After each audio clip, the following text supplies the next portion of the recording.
Morning guys! We are here at Parklinks, yung binibenta ko na Brompton. This is the M3E model. So M because it's a medium rise bar, 3 because it's a 3-speed, and E kasi wala siyang racks.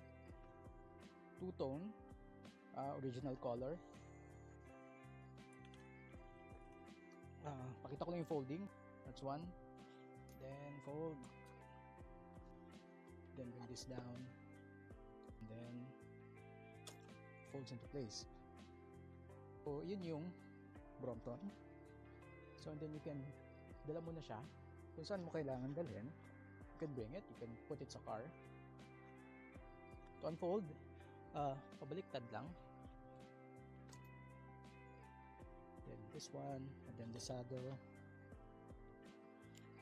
Then first half again. Pedal there. One of the challenges ng biking is wala kang time, and another is yung mabigat yung bike mo, storage. So with the Brompton, you can fold it ng maliit. You can put it under the side table mo. You can put it sa car, so you can drive to certain places na safe magbike. Yung advantages ng Brompton. Long rides, yes you can. Like today, I rode around 21 kilometers from home. And then pabalik na naman is another 20 kilometers. So, okay, so this bike, it has yung Schwalbe Marathon Plus wheels. And then yung brake lines niya is napalitan siya last year. Nothing to fix with this bike.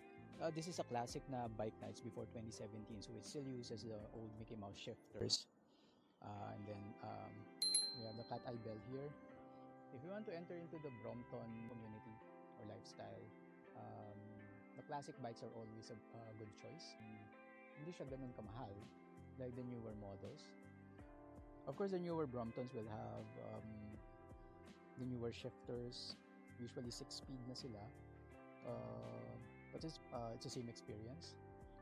This Brompton is for sale. I'm posting it right now for 57,000. It's slightly negotiable. Wag lang nating baratin. Buy and sell, I'm sorry. I cannot sell to buy and sell. So it's a good bike, and message na lang ako if you're interested. 57,000, the Brompton M3E. Thank you guys.